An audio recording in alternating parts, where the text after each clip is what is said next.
Hello everyone, welcome back to another video. Today we are doing part 2 of my 10 art styles challenge. If you didn't see the first one, I'll highly recommend you to go watch it first, but basically the gist of it is I am going to redraw the same image in 10 different art styles. But before we get into that, I wanted to talk about today's sponsors, NordLocker. NordLocker is a file and data encryption app that keeps all of your files safe and lets you take back control of your security and file privacy. They have 24/7 tech support as well as very useful multi-device access feature that lets you access your files from any of your devices. NordLocker offers unlimited and super fast encryption for any sized files.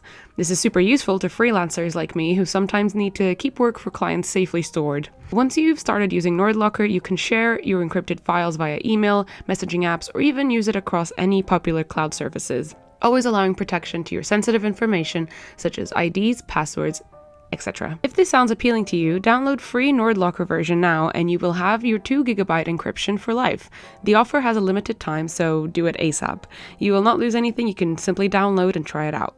NordLocker is also arranging for you lovely people to get 32% off their 1-year plan. You can use my code PIPA or go to nordlocker.net/PIPA to get it. Thank you so much to NordLocker for sponsoring today's video. So getting back into today's video, the first style that I'm going to be drawing is obviously my own. I always draw my style for reference and then get into it. So I'm going to be doing another self-portrait just because it's just the easiest way for me to draw in other styles. Like, I know my face quite well, so it will be the easiest way to replicate in other styles, if that makes any sense. Also, I'm using Procreate for pretty much everything that I'm doing in today's video. I just really love doing these kinds of videos where I can just record them while I'm in bed and draw away for you guys. So yeah, I just drew out a little self-portrait of myself in my style using, the brushes that I normally use when drawing portraits and stuff. And again, I did try to keep it a bit simple just because, time, didn't want to spend ages on just the first one.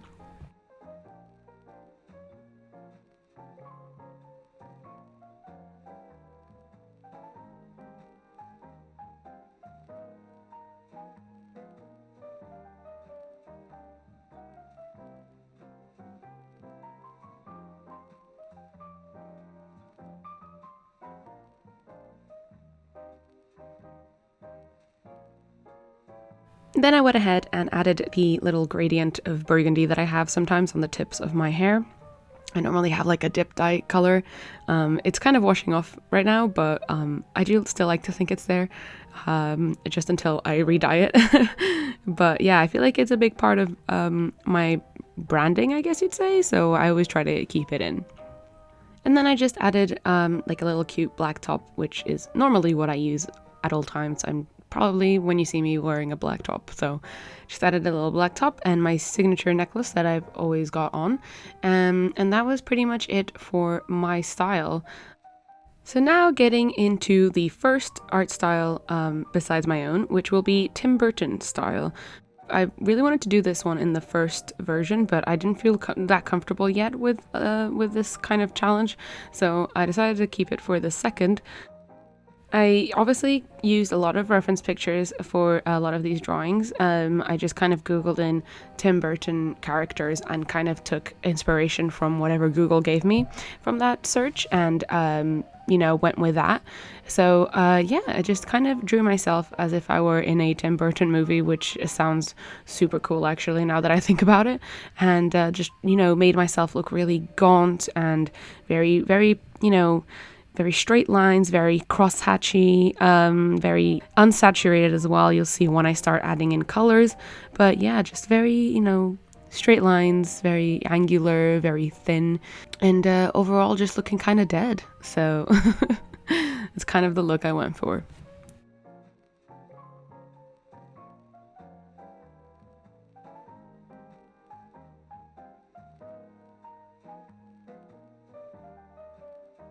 As you can see, I went for a much more unsaturated color for my skin tone, just to really, push home that dead look, I guess you could call it. And yeah, I kept the blushing to sort of a minimal on the nose there, just really, trying to keep the dead look alive.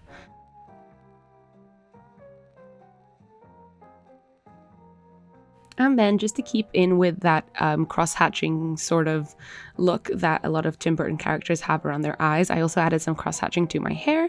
And that was pretty much it for Tim Burton style, which leads us into the second one, which is Pokemon.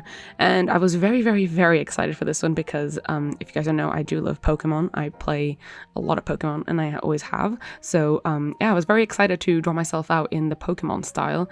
Although I did have some trouble with the eyes. So if you have been following me for a long time, I never really had an anime phase and I've never really drawn in an anime style. So this was a bit of a challenge for me, just because I don't know why, whenever I tried to draw the eyes, it just kind of looked off, or the eyes looked like they were looking in different directions. But in the end, I think I got there quite nicely. But yeah, it was just like a nice challenge for me to try and draw something a little bit more cartoonish and anime-y. I drew myself. I used a lot of reference from the Pokemon Sword and Shield just because I really, really love the style of the characters in the new one. Just because obviously the characters are a lot more rendered in that one. So I used most references from there. I added those two little hairs over there at the top, which I think are the cutest thing. And went into coloring immediately. I had a lot of fun coloring in this one just because the way the style of Pokemon characters and the trainers, their eyes, I find them really beautiful, especially in the new Sword and Shield game. I really enjoy how they've shaded in the eyes.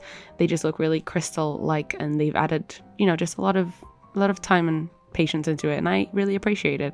So I got to have fun with all the iris shadings and stuff like that, and I enjoyed it.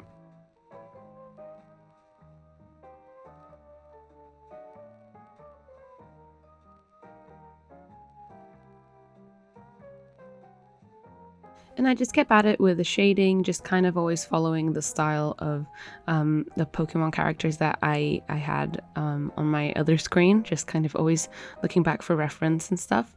And of course, I couldn't pass off on the little, you know, blush on the nose. I think it's the cutest thing ever. And I do that with my makeup sometimes just because it's nice and cute. And yeah, so then I added the gradient in my hair and some highlights, some very light highlights in my hair, just to make it look like it was wavy.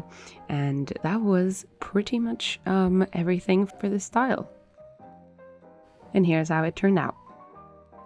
Next up, we have Disenchantment slash Futurama and any other adjacent shows that have this art style.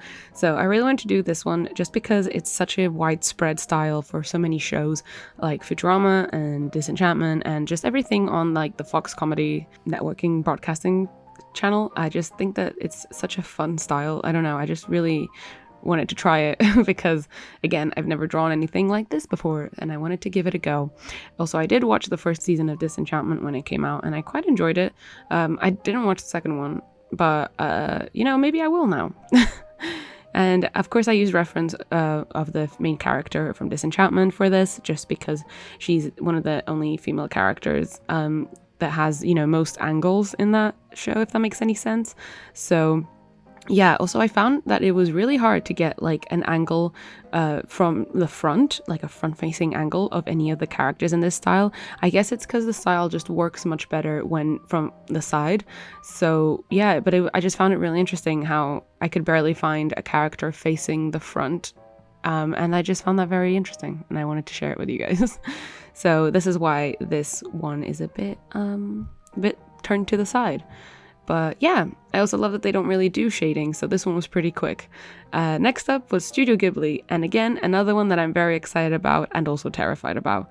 It's my long-running fear of drawing in anime style, so yeah, we're back at it. But thankfully, Studio Ghibli actually has a very simple like anime style with their eyes and facial expressions, so I again had a bit of a challenge with the eyes and stuff, but other than that, I think it was okay. The only thing that I had a bit of trouble with was finding like any characters with like big fluffy curly hair. I of course found some, but none of them were really what I was looking for. So I had to kind of improvise with what I had. And I went for some characters that I found from Kiki's Delivery Service and I honestly can't remember what the other ones were off the top of my head, but I know I saw like a whole spread of all the female characters in Ghibli films, and I just took reference from all of them and kind of made up my own Ghibli curly hair, big floofy hair. And yeah, I actually really enjoyed how it turned out, considering how scared I was of doing it. I just think that it looks like I could be in a Ghibli movie, and it made me so happy inside. It really did. Yeah, I went into coloring. I again chose a much lighter skin tone, just to match like the lighting that I'm gonna add in later, and just the whole aesthetic of Ghibli movies. Everyone's just like much paler, and everything is a little bit less saturated. So I don't know. I wanted to keep in style with that. If that makes any sense. It just kind of makes it look like she's getting hit with the light on the side, which is why her skin tone is so much lighter.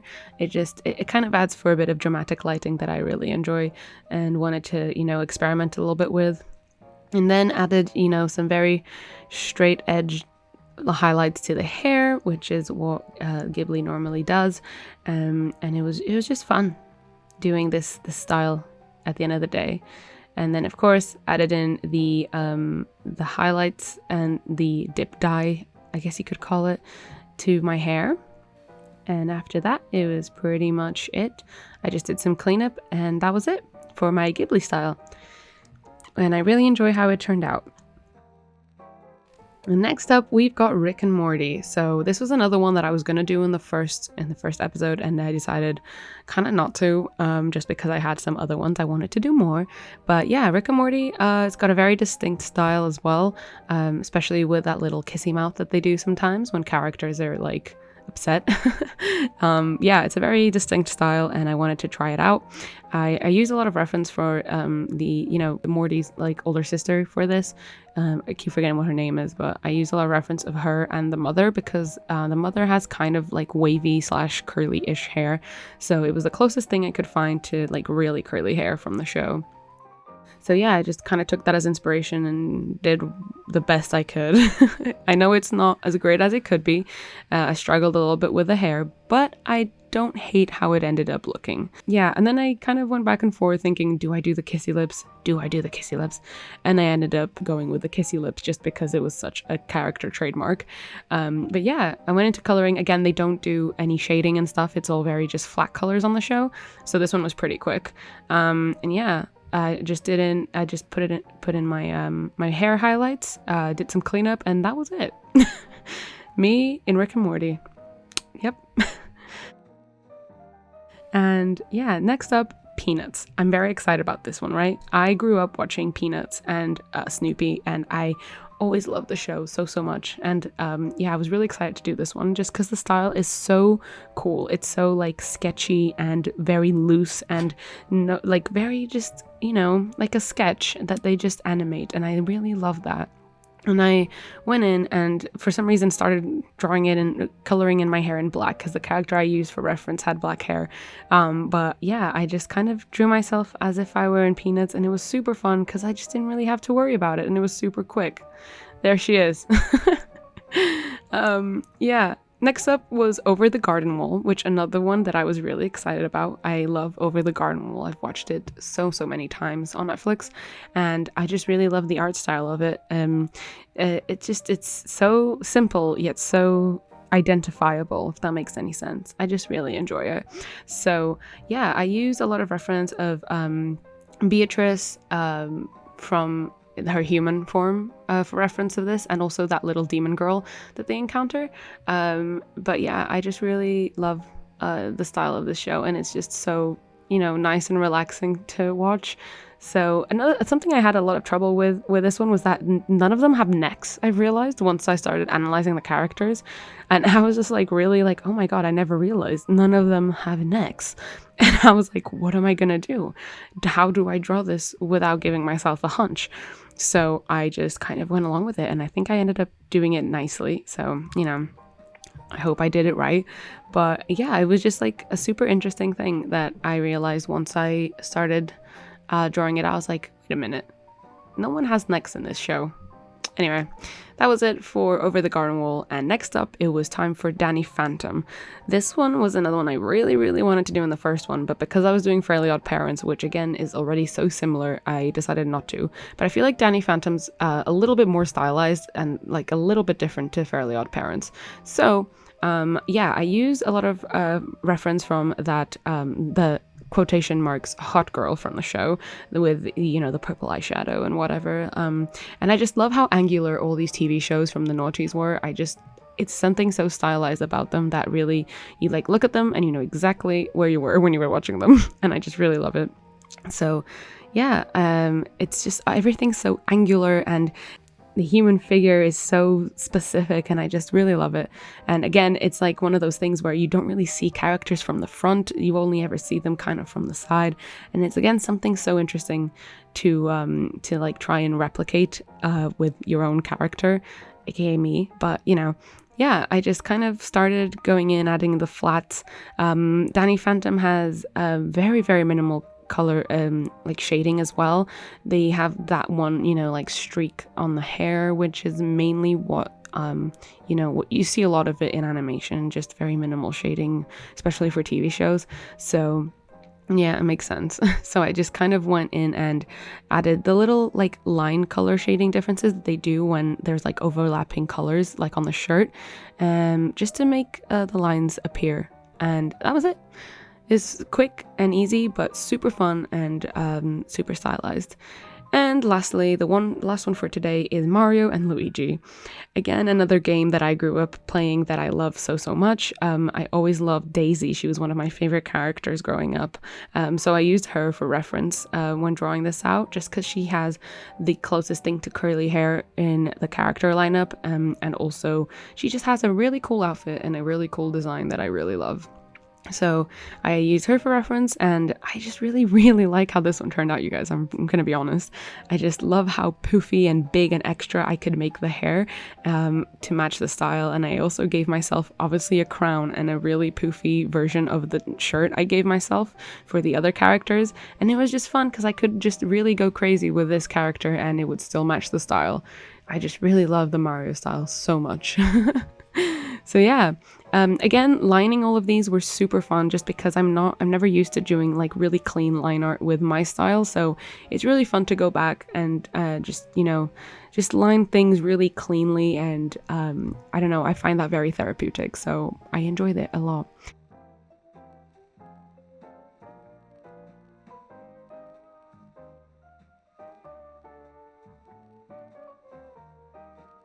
But so then depending on which Mario game we're talking about, some of them have shading, some of them don't. So I just decided to go for like a midterm and just give my character very minimal shading, just to kind of match all of them a little bit, but not really.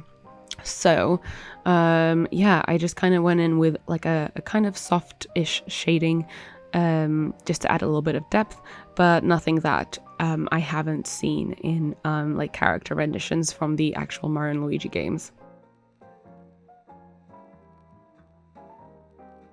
And yeah, after I added a little bit of shading to the hair and my face and stuff, that was pretty much it for my Mario and Luigi style.